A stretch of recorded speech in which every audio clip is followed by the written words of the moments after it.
A paid strike by teachers in Zimbabwe disrupted learning yesterday as schools there reopened for the first time and for the first term following COVID-19 delays. What was meant to be a full day of lessons for these students in Zimbabwe turned into a few hours of loitering because their teachers didn't show up. After being closed since December because of the COVID-19 pandemic, schools here have opened again. But some teachers say it's not safe for all students to return to class.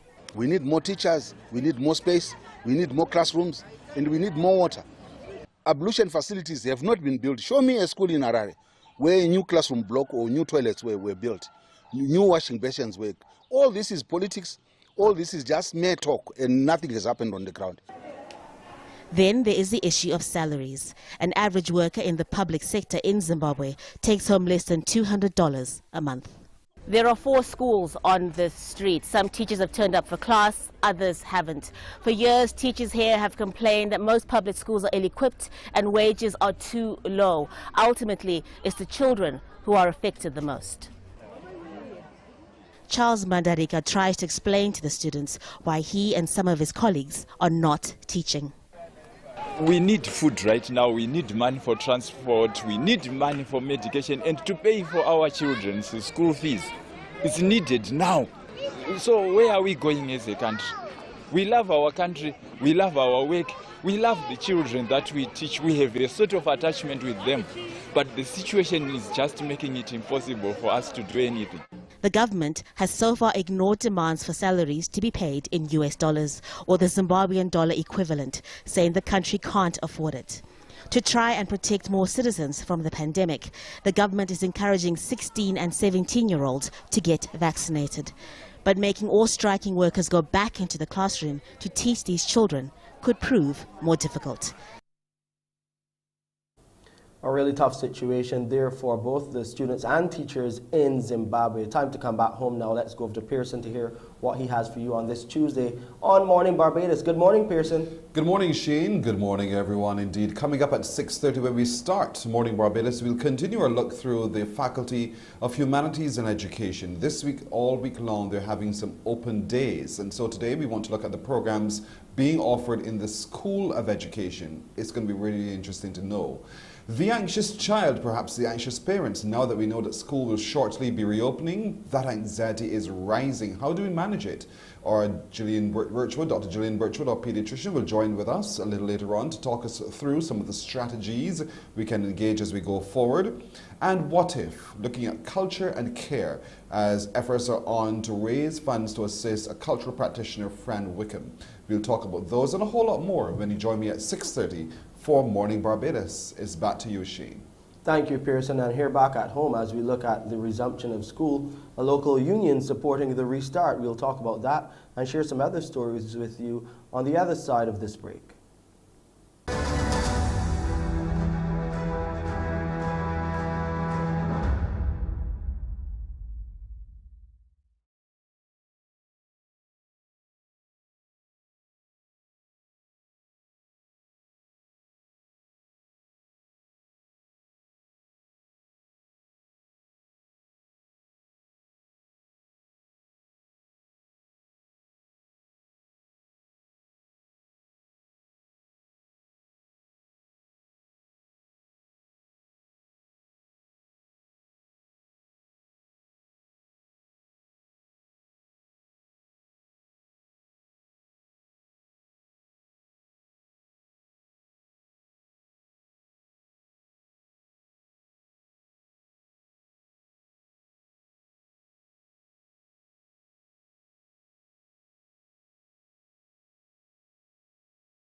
Parliament is expected to debate the Constitution Amendment Bill 2022 when it resumes today.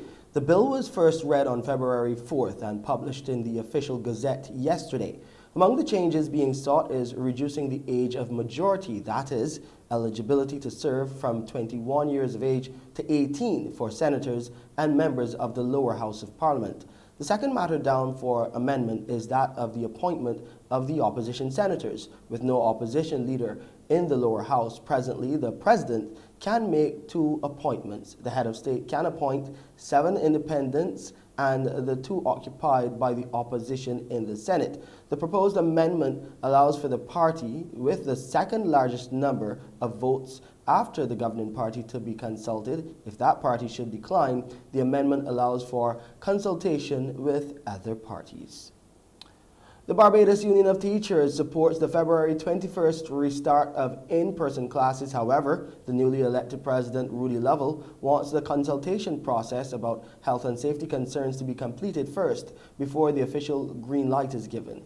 Mr. Lovell notes dialogue is important to ensure all parties are indeed on board. He says teachers are eager to return to the classroom when it is safe to do so. Our perspective is that the ministry takes guidance from the Ministry of Health, and we also take guidance from the Ministry of Health. However, whenever the indication from the Ministry of Health is to return to school is given, we want to ensure that we are provided with all the necessary tools and equipment to ensure a safe return. Now, I need to remind that the responsibility is on the part of the ministry to provide a safe working environment for its employees, of which teachers are in this case. We also trying to ensure that the students are not left out by asking the ministry to provide for those students who don't have the wherewithal to provide for themselves in terms of purchasing personal protective equipment. In this instance, the N95 mask, given the fact that those are the masks being suggested. The increase in tourist arrivals here in Barbados has led to water sports and other water activities operators to earn a good living once again. This is after nearly 2 years, a 2-year lull in business, and the element of tourism is holding its own now. More from Aaliyah Briggs. Water sports are back. That's according to Brian Talma, the Action Man, and owner of the Action Surf Shop on Silver Sands Beach. He says while activities have not returned to pre-COVID-19 levels, business is good. Season started really good. December was amazing. We had a lot of people just coming in because they want to travel, so December was amazing. January, early January, amazing. It's dipped a little bit, but it's still good. You have people staying all in the Silver Sands area, in the apartments. People are coming to windsurf, kite surf. So there's activity. Not like pre-COVID, but it's good. Talma, a professional windsurfer, offers a wide range of water sport activities, including surfing, windsurfing, and stand-up paddling. Talma is passionate about nurturing what he describes as organic tourism. While he appreciates the return of visitors, he would like to see more Barbadians involved in water sports like surfing. So I have this organic tourism action plan, or I call it the master plan, doing it for 30 years. But I'm really excited this year. So I've had this group I've been working for one year solid. We started in February, and there are like 5-6 kids. And now we've got everybody to surf. We've surfed basketball. They're surfers now. And now I'm teaching them to kite surf because I believe we have all these visitors come, but we do not have enough locals participating from the community that may not have as much. So I'm at the Action Beach Shop. I provide them all the equipment, but also I'm with them daily out there teaching them, but not only teaching them about the sports, the interaction with visitors, how to progress.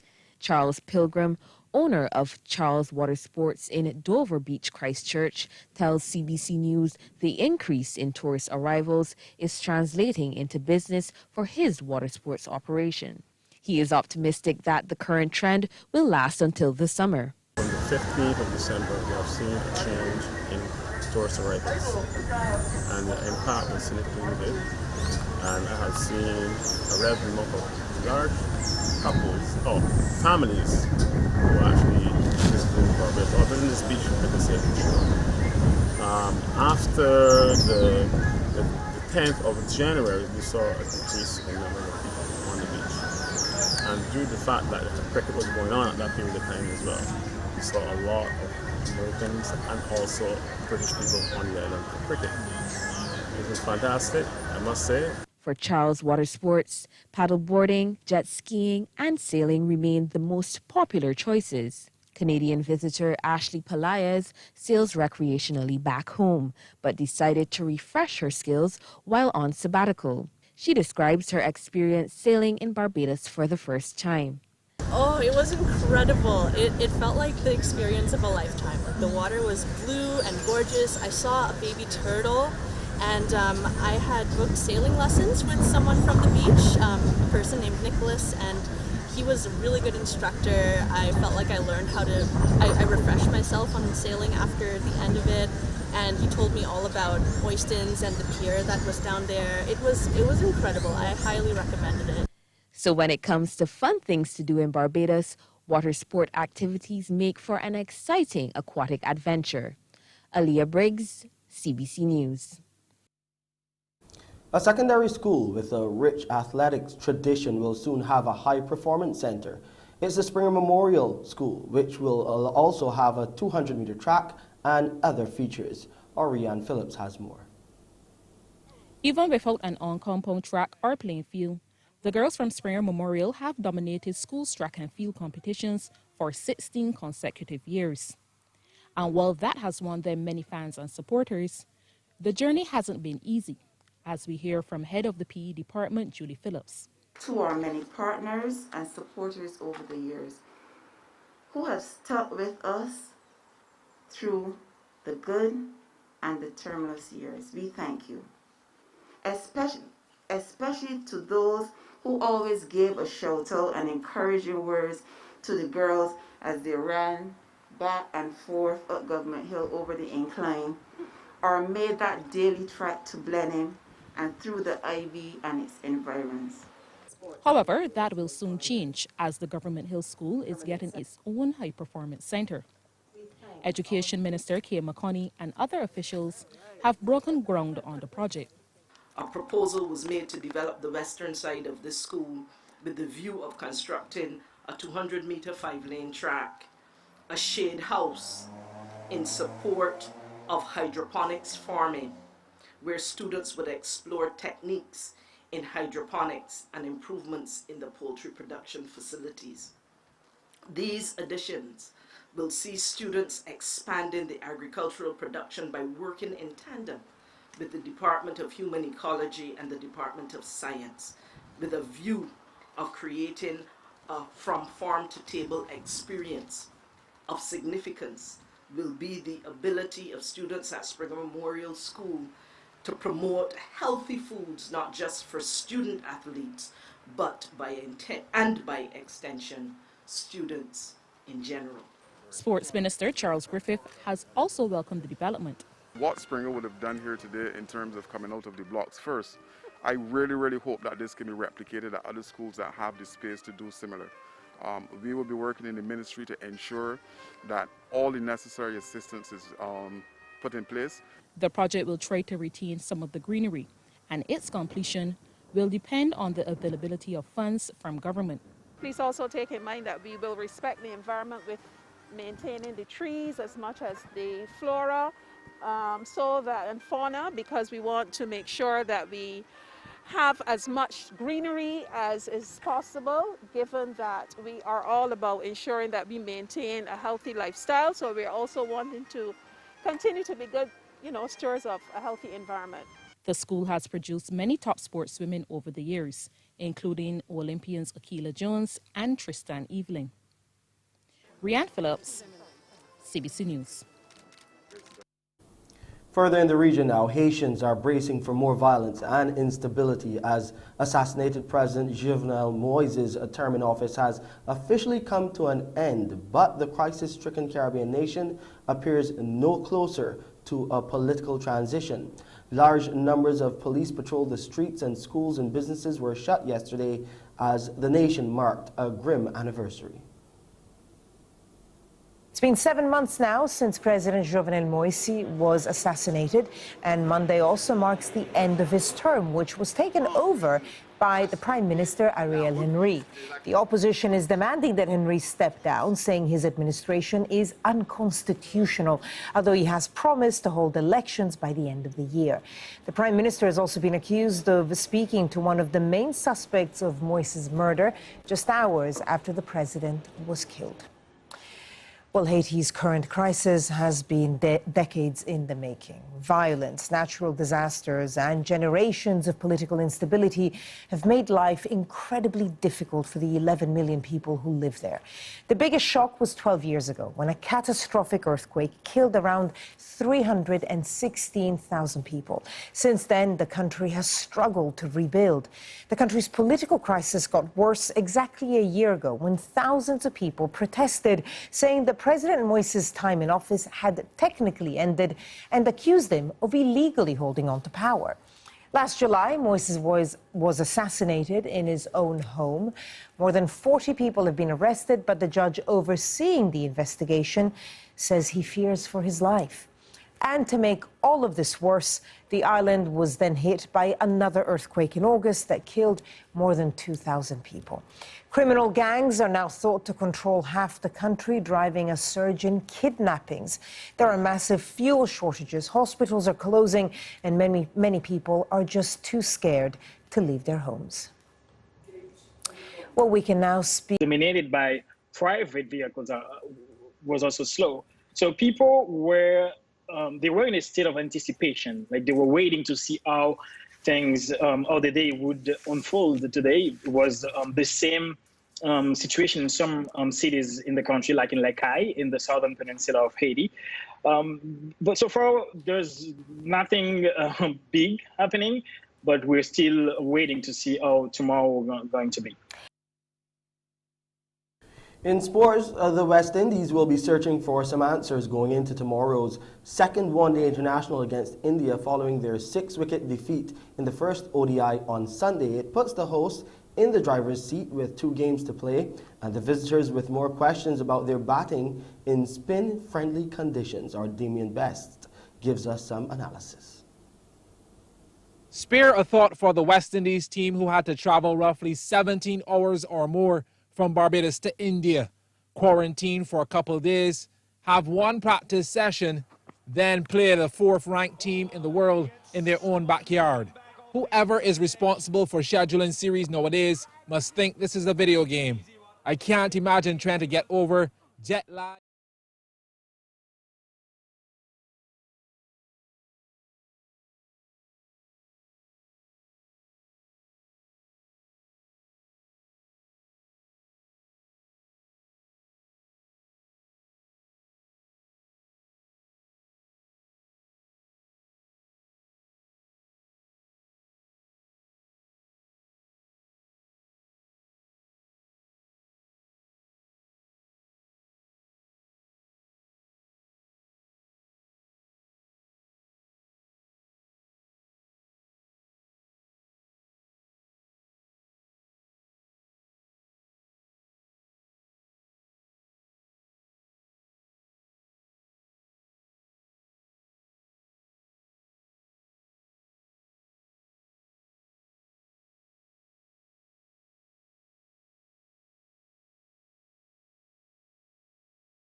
Selectors and the players get it right for their second ODI. Time now to take a look at the weather.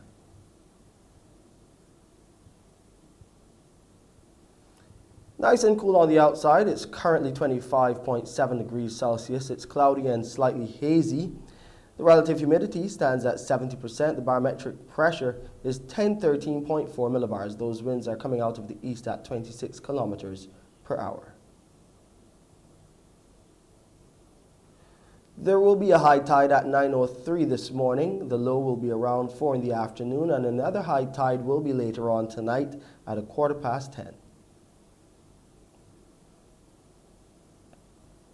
Those seas are smooth to moderate in open water. Swells are peaking around the 2-meter mark right now, but I expect them to increase. We'll get a mix of sunshine and clouds in Barbados today with a few brief isolated light showers. And tonight it will be clear with cloudy periods with a few brief scattered light showers.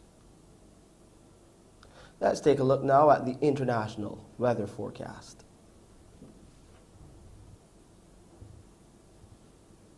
And that's it for this edition of the CBC Morning Report. I'm Shane Seeley. Up next are Pearson Bowen with Morning Barbados. Wake up, wake up, wake up, wake up. Barbados, get up. Good morning. Good morning, Barbados. Good morning. Good morning to you. Good morning. Morning, morning, morning. Good morning to you. Good morning. Morning, Barbados. Good morning. Good morning to you. Good morning. Morning, Barbados. Good morning. Wake up, wake up, wake up. Morning to you. Indeed, morning to you and good morning, everyone. Welcome to Today, Tuesday, February the 8th, 2022. I'm Pearson Bowen, welcoming all of you everywhere. And if everywhere means watching us on our YouTube channel and our Facebook stream as well, good morning. Welcome indeed. Interact with us on our Facebook streams there. Now today, Tuesday, we'll be continuing our look at exercises with the children, perhaps exercises that children do too. So Thornwood will be joining us as we continue to get ourselves fitter through this year 2022. We do today meet the captain of the Barbados Pride team and the team manager ahead of tomorrow's game, that 4-day game. The 4-day series starts, Barbados versus Leeward Islands, and we are looking forward to engaging with them because Barbados Pride are the defending champions. So look out for that a little later on as well. And what does it mean to be house poor? Yes. What does that mean? Well, we'll put that question to Agent Sharita and our real estate agent straight ahead. But let's get started by looking at the continuing work of the Faculty of Humanities and Education. All week long, they're having open week, and every day from 5 till 7, there's a chance for us to be online engaging in the different disciplines and programs that fall under that faculty, one of which is the School of Education. And joining us this morning is a lecturer in psychology, Dr. Mia Jules, who is a part of this School of Education. Good morning to you, Dr. Jules. Good morning, Pearson. How are you doing? I'm doing well. Thank you for asking. How do you do? Yeah, I'm good. I'm good. Excited to talk about her psychology program in the department.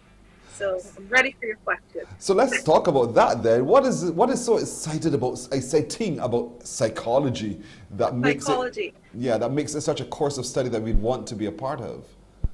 Well, to get the ball rolling, why did I fall in love with it? Why do so many people fall in love with it? It is the science of what makes us think. How do we think? Our personalities, what motivates us, how we learn, right? So it's what's happening inside, understanding scientifically what's happening inside, and then how that translates into our behavior. And if you think about it, that permeates every section of our landscape, our social landscape, because we are human beings. And the science of us. But sometimes we discover things about us that we don't necessarily want to confront. So the study of psychology requires a certain kind of character if you're going to engage in this course of study. What would you describe that character to be? Having a good moral compass and an understanding of ethics, right? So remember, it is a science of humanity, but we also have to remember who we are as human beings. Our humanity is very important. So what is happening is that in the program, across our courses, we understand the ethics when doing research and interacting with others, the importance of how to be cognizant of vulnerable populations, not to be exploitative in our interactions. So what I would say is that the undergraduate program, the BA psychology program that we have in our faculty, gives us a good base for how to think critically, not only to analyze the actions of other people, reflect about ourselves, as well as understand the hallmarks of what makes a, you know, what makes us a good Caribbean citizen, what makes us a good global citizen, you know? Yes. So I think that's because we have embedded in the program experiential activities that, and we recently revised the program, I should say that, to include a larger suite of courses to keep up with the times, you know, Yes, to keep yes. it to keep it hot and popping. She had to go there. No, because naturally, we're building a society. We're building a society of people who have different experiences, and in order for us to be able to order the society a whole lot better, this form of education is going to be very vital. And so the psychologist plays a key role in helping us to understand why it is that when we put two together, there's sometimes a bit of friction, or sometimes it's so complementary, it's just amazing. And so the study of psychology, as you said, requires us to be ethical in our approach. That's so right. How do you determine who then best fits that criteria to be a part of the program? Now, what I would say is, what you're talking about, the ethics and the practitioner side of things, that comes when you go into graduate school. So in order to be registered or licensed as a psychologist, you have to go and do further study after undergrad. However, to get into the program now, it's based on your qualifications and area of interest. Okay, so when students graduate from the undergraduate program, they're not psychologists, right? They now have to go on and do further study. But what I'm saying is that students who have an interest in understanding themselves, who may have queries, if you're interested, come. If you're interested in any one of those areas in psychology, come. Come. You're looking at the total. Yeah, I can see the cat. That's all right. Joining you this morning. But you're talking about the complete human condition. You know, we're not just one-tracked, we're multi-tracked. And as a consequence, the study of psychology is able to almost hit on every track